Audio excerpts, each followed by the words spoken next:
Graça e paz a todos. Estamos hoje aqui para concluir o nosso estudo desse projeto Reformando a Família, nesse final de semana, em que comemoramos aí os 503 anos da Reforma Protestante. Tivemos a oportunidade de estudar cada capítulo desse livreto do pastor puritano Richard Baxter, tratando de questões essenciais para os nossos dias, ensinamentos extraídos da Palavra de Deus a respeito de como se deve liderar uma família para Cristo, mostrando aqui um pouco do papel dos pais, dos filhos, daqueles que compõem um lar cristão. Tivemos a oportunidade de falar sobre o capítulo de liderar uma família para Cristo, um capítulo sobre os deveres dos maridos para com suas esposas, os deveres dos pais para com seus filhos, motivos especiais para uma educação de filhos mais segura e cuidadosa, e estamos hoje aqui encerrando esse nosso ciclo de estudos com a parte 5, no capítulo Orientações aos Novos Cristãos. Confesso para os irmãos que eu não sei o motivo de ter acontecido essa disposição específica da ordem dos capítulos, mas eu creio que da mesma maneira que nós terminamos o capítulo anterior nos 8 motivos para uma educação mais segura e cuidadosa dos filhos, falando sobre as bênçãos da salvação dos filhos, eu creio que por essa razão a compilação desse livreto traz agora como último capítulo algumas orientações para aqueles que a Palavra de Deus na nossa tradução, Revista Atualizada, chama de neófitos, os novos na fé, os recém-convertidos. Então vamos ver aqui, é um capítulo de texto corrido, então eu separei em algumas sessões aqui tratando os assuntos que são abordados de maneira geral, e o primeiro deles seria aí a questão da novidade. Richard Baxter ele faz um alerta aos novos cristãos para que eles não se deixem levar pelo efeito da novidade sobre a religião. E ele mostra exemplos, a parábola do semeador, com certeza muito conhecida, daquela semente que germina muito rápido, mas ela está no meio das pedras, então ela não consegue formar raiz, então logo ela vem a secar e morrer. Ele também cita Atos 17, falando sobre a reação dos atenienses à pregação de Paulo, mostrando que aquele povo daquela cidade era muito afeito às novidades, queriam ouvir as novas doutrinas, as novas pregações, tudo que era novidade era muito atraente, muito atrativo para aquele povo. Então, esses são os exemplos que Richard Baxter dá. Ele diz que é preciso buscar uma evidência sólida da excelência e necessidade da verdade. Ou seja, é preciso você garantir, o novo cristão, o neófito, o recém-convertido precisa ter essa busca constante para reforçar a certeza de que a verdade revelada na Palavra de Deus ela é excelente, ela é boa, ela é necessária para o ser humano. E sem isso, sem essa certeza, acontece aquilo que ele já mencionou a respeito da parábola do semeador. Aquele caráter da novidade, ele aos poucos vai diminuindo, e a piedade, a santificação, a vida de busca pela verdade vai murchando, cada vez mais se esvaindo. E ele diz o seguinte para as pessoas com quem isso acontece: as maiores verdades ficam fora de moda, e eles se cansam delas como que de algo maçante e ordinário. Suas almas estão cansadas daquele maná que a princípio era aceitável como comida dos anjos. Qualquer semelhança com o povo de Israel no deserto não é mera coincidência. Isso faz parte da natureza pecaminosa do ser humano. Esse desejo de algo novo e esse desprezo pela grande verdade da Palavra de Deus, quando ela perde esse interesse inicial, por culpa nossa, irmãos. Por culpa nossa, se nós não nos empenhamos em desenvolver a nossa salvação, como Paulo ensina aos Filipenses lá no capítulo 2. Richard Baxter também escreve que a luz do Evangelho é comunicada mais rapidamente que o calor. E essa figura que ele usa é sensacional, meus irmãos. Ele vai dizer que muitos desses novos convertidos, eles recebem a luz do conhecimento e logo tudo se esclarece diante deles. O conhecimento é comparado aí com a luz do Evangelho, e aí eles vão, professam a sua fé, professam aquilo em que eles acreditam, porque eles abriram os olhos, têm agora o olhar iluminado desse conhecimento, mas não há calor, não há aquela transformação inicial. E o calor ele demora para agir, demora para queimar o ego do indivíduo, o interior daquela pessoa que foi confrontada com o Evangelho inicialmente. Então, Richard Baxter faz essa relação de que é aí, nesse momento, onde muitos caem, onde muitos se afastam, porque ainda não começou esse efeito do calor. A luz já chegou, porque a luz é muito rápida, mas o calor ainda não começou a queimar o interior do crente. E aí ele trata sobre santificação, basicamente, daqui para frente. Ele vai fazer a seguinte fala: um sermão que não tem mais que algumas noções gerais capengas, enfeitadas com um uso elegante de palavras, raramente obtém ofensa e perseguição. Mas o que é isso? O que esse autor está falando aí de ofensa, de perseguição? A luz do Evangelho, irmãos, o calor do Evangelho, ela é algo que faz com que o ser humano se sinta ofendido, porque há necessidade de transformação, há necessidade de uma mudança profunda. E essa mudança, Richard Baxter está comparando aqui, nessa figura que ele está utilizando, com o calor da luz do Evangelho. Então é nesse sentido. A perseguição não é perseguição a cristãos, a outras pessoas, é perseguição ao ego, ao eu, àquele velho homem que é resistente, que ainda está apegado aos seus velhos caminhos, ao caminho de pecado. Eclesiastes capítulo 11, versículo 7 diz o seguinte: suave é a luz e agradável é aos olhos ver o sol. Mas Baxter ele vai acrescentar aí a fala dele, ainda dentro da sua figura de linguagem que ele está utilizando.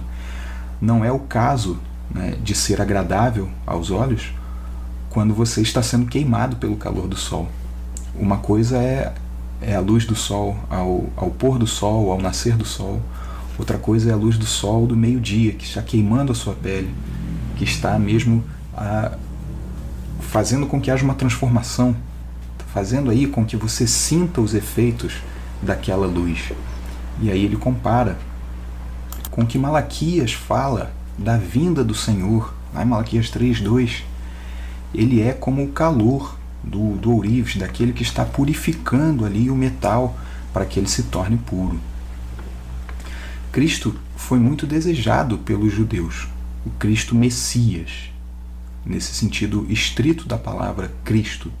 O Messias prometido, ele era desejado pelos judeus, era um anseio do povo de Israel. Mas quando ele veio, como o apóstolo João, ele nos mostra no seu evangelho, no primeiro capítulo, ele foi rejeitado pelos seus. Ele foi rejeitado porque não puderam suportá-lo, não aguentaram a sua doutrina.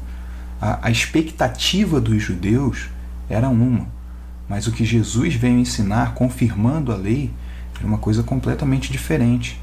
Eles esperavam um Messias que viria derrotar militarmente o Império Romano. Jesus ele veio em uma intenção bastante diferente nessa sua primeira vinda, pelo menos, né? E isso mexeu com os judeus no sentido da mesma forma, Baxter diz, que com os novos convertidos. Porque você tem ali a luz, a revelação. Jesus apareceu, o Messias veio. Mas e aí o calor? Onde é que estava? O que houve de transformação, de fato? A luz foi rejeitada. Aquele calor não foi bem-vindo. Aquela purificação que viria a acontecer no coração foi rejeitada pelos judeus, por aqueles que resistiram à revelação. E aí ele escreve o seguinte: muitos querem divertir-se um pouco pela luz, de modo que não aguentarão ser derretidos pelo fogo. É justamente essa questão que já tratamos, do metal, de ser refinado, purificado. As nossas impurezas, elas devem ser purgadas, e isso nos modela, nos transforma dia após dia, nos tornando mais parecidos com Cristo. É o processo da santificação. Não é um processo divertido, não é um processo que não tem um preço sobre nós. Existe esse preço, existe esse derretimento pelo fogo, existe o calor ainda na figura do que Baxter está escrevendo. Essa é parte necessária da vida cristã. E cada um de nós, se formos fiéis de fato, devemos estar dispostos a passar por isso. O Evangelho, ele torna cativos, ele liga a Cristo, né, todos os nossos pensamentos, se mata a concupiscência, mata os desejos da carne, mata aquilo que não provém do alto. O que passa disso não é o verdadeiro Evangelho. Aquilo que se crê e é diferente disso não é a verdadeira fé preciosa, não é a verdadeira fé que Jesus Cristo nos deu, que foi transmitida, pregada pelos apóstolos e preservada até os dias de hoje. Chegamos agora no tema da negação, já aí partindo para o final desse capítulo. Baxter escreve o seguinte: inicialmente receberam Cristo cheios de regozijo, pensando que ele os agradaria ou não os contradiria muito. Mas, quando descobriram que recebiam um convidado que os governaria e não seria governado por eles, a partir desse momento, ele não é mais bem-vindo. Ele está tratando ainda sobre os judeus, está falando sobre o efeito de Cristo, o Messias prometido. Ele foi recebido porque achavam que seria alguém que os serviria, faria todas as suas vontades, cumpriria aí todos os desejos do coração deles, mas não. Jesus Cristo é Senhor. E a partir do momento que percebem que Ele é Senhor e que o caminho é o caminho dele, não do ser humano, aí não. Aí nós não queremos mais esse Messias. Aí esse Messias é falso. Aí não é bem assim que a gente acha que as coisas são. Sempre o ser humano tentando se meter nas coisas de Deus e resistindo em uma vida de teimosia, enfim. Baxter vai dizer que o que vai definir, né, se esse novo convertido ele vai se manter firme ou se ele vai abandonar a sua recente conversão, é justamente a firmeza das suas raízes. Já tratamos aí mais uma vez, estamos tratando aí mais uma vez sobre essa figura importante que ele usa, né, das raízes, de uma planta que ela está fincada no solo, firmada ali, porque ela tem raízes firmes. Novamente, Baxter faz uso dessa analogia e ele vai falar que essa firmeza é importante. As raízes do Evangelho precisam ser profundas para que o homem tenha a capacidade de negar a si mesmo e seguir a Jesus Cristo. Isso não é fácil, irmãos. Isso não é uma obra possível para o ser humano.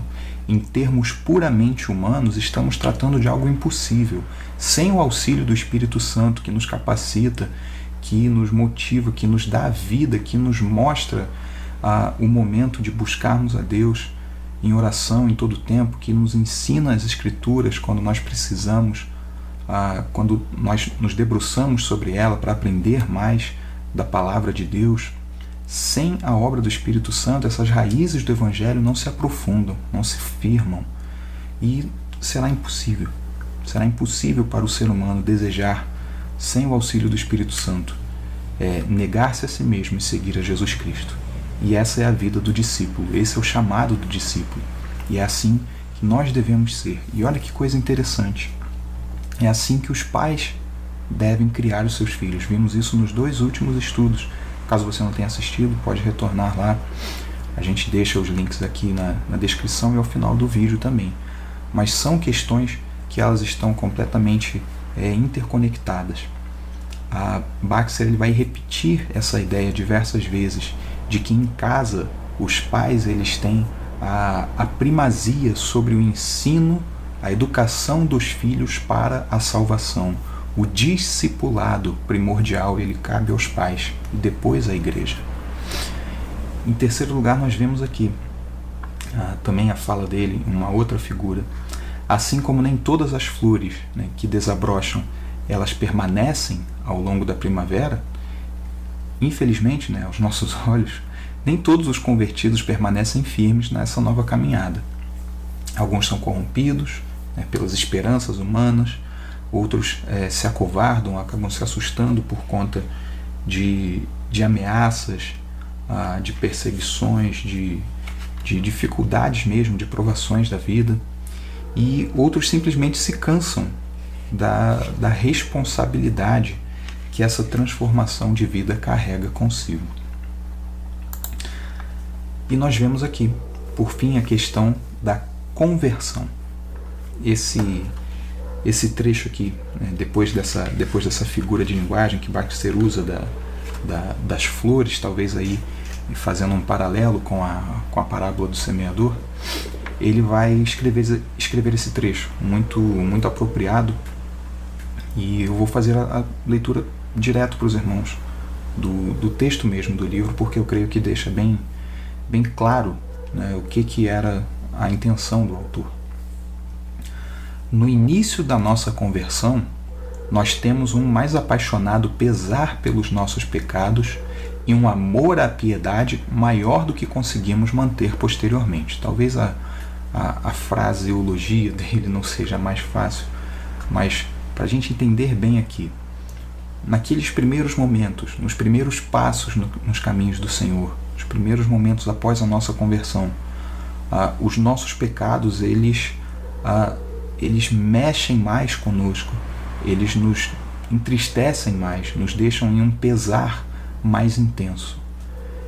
E o nosso amor à piedade, a uma vida que de fato busca se negar e seguir a Jesus Cristo, né, ela é maior do que o que nós conseguimos manter posteriormente. Baxter está argumentando aí que, digamos assim, de certa forma, o fervor decai ao longo do tempo.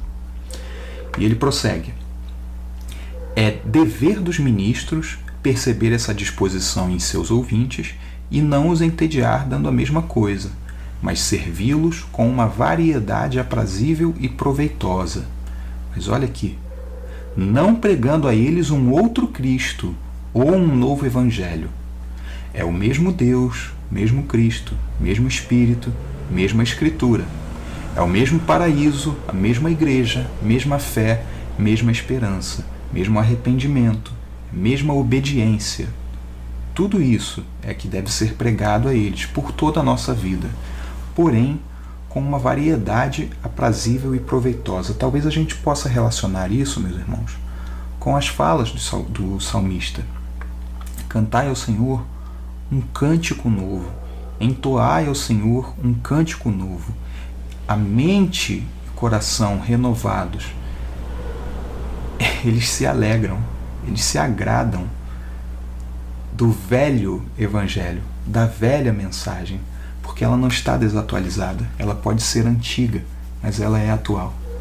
Ela pode ter sido aí criada, revelada na realidade aos homens há muito tempo atrás, mas ela continua sendo viva, continua sendo eficaz, e ela continua sendo o meio pelo qual nós conhecemos e bebemos aí da fonte de água viva que é o nosso Senhor Jesus Cristo. Então, ele fazendo esse alerta aí aos pregadores para que não se desviem de Jesus Cristo, não se desviem do Evangelho, não se desviem das doutrinas centrais cristãs, ele fala que, ele concluindo, ele vai dizer que os verdadeiros convertidos, eles podem até se cansar dessas mesmas expressões, né? Se cansar aí pela ausência da novidade, por assim dizer, mas eles ainda permanecem admirados da essência, da substância da religião, da revelação de Jesus Cristo, da pregação do Evangelho. Mesmo que se perca aquele caráter de novidade, ainda há grande e profunda admiração por aquilo que Jesus Cristo é, por quem Ele é, pela sua palavra que Ele revelou, pela pregação do Evangelho da graça, enfim, da substância da religião, como Baxter escreve. Por isso eles abraçam os preceitos, os ensinos, por isso eles se alegram com essas doutrinas centrais, por isso eles buscam praticar boas obras e viver uma vida de obediência à palavra de Deus. Não é possível reformar a sociedade sem reformar a igreja. Não é possível reformar a igreja sem reformar a família. Não é possível reformar a família sem reformar o indivíduo. A nossa conclusão, depois desses 5 domingos em que pudemos estudar esse tema importantíssimo, reformando a família, nossa conclusão é essa: que Deus tenha misericórdia e nos transforme de dentro para fora, começando nos indivíduos, passando para as famílias, para só então chegar à igreja e à sociedade.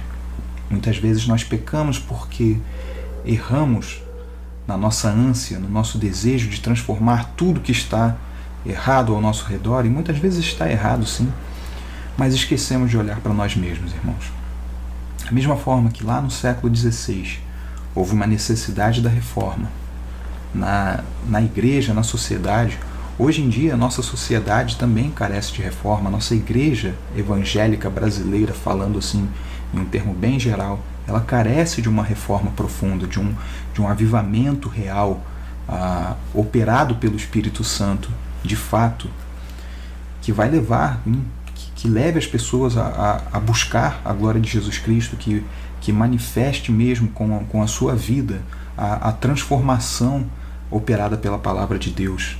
Nós precisamos disso, nós ansiamos por isso, mas isso começa, irmãos, em cada um de nós, em cada um dos lares que compõem a nossa igreja. Não deve ser diferente, não pode ser diferente, não existe base se essa movimentação ocorrer na direção contrária a que estivemos estudando aqui. E o meu desejo, a minha oração é que esses breves estudos tenham servido para orientar os irmãos na condução das suas vidas, na direção das suas famílias, seja você solteiro, casado, pai, mãe, filho, filha, que você tenha entendido ao longo desses estudos, desse livro precioso aqui, de Conselhos para um Lar Cristão, qual é de fato o plano de Deus para a família. É que lares, famílias sejam liderados, sejam levados, dirigidos, influenciados para negar-se a si mesmo e seguir a Jesus Cristo, para que sejamos levados a Cristo, começando em casa, começando no lar, cada um com as suas responsabilidades específicas, para que a glória de Deus ela se manifeste nos indivíduos, nas famílias, na igreja e na sociedade, enquanto estivermos aqui, até que o nosso Senhor Jesus Cristo venha. Nós terminamos esse estudo, concluindo aqui com a forma como Richard Baxter, o nosso autor estudado, ele conclui o último capítulo desse livreto. Lemos o seguinte: não sois filhos de Deus até amá-los por vós mesmos. Então, ele está tratando dos pais para com os filhos novamente. Nem sois vós verdadeiramente religiosos, até que a verdade e bondade da própria religião seja a principal coisa que vos torna religiosos. Ele está tratando aqui da verdadeira conversão, da verdadeira transformação de vida, e não apenas da mudança de vida por conveniência ou por outros interesses. Ele continua até chegar à conclusão: quando um homem é religioso, mesmo que contra a corrente, e inocente quando lançado de má vontade sobre as tentações, piedoso quando a piedade é considerada bizarra, hipocrisia, facção, cômica, desobediência ou heresia, e prefere perder a reputação de honesto à honestidade em si mesma.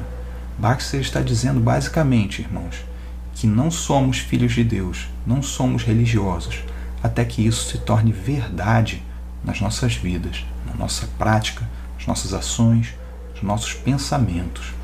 Nós tenhamos coragem de buscar esse movimento de reforma, que foi um processo iniciado há 503 anos atrás. Esse processo de reforma precisa continuar até hoje. nas nossas vidas como indivíduos, nas nossas vidas como família, como igreja, como sociedade, respeitando essa ordem, de maneira que isso seja verdade inicialmente em cada um de nós, para que, enfim, depois disso, nós possamos continuar com esse processo em todas as outras esferas em que ele for necessário. Que Deus assim nos abençoe, nos habilite, que seu Espírito Santo nos capacite para vivermos uma vida digna de discípulos do nosso Senhor Jesus Cristo. Que a reforma que começou há 500 anos atrás, ela continue, porque ela é uma reforma de retorno às Escrituras Sagradas, que é a palavra eterna do nosso bom Deus. Que Ele assim nos abençoe, irmãos.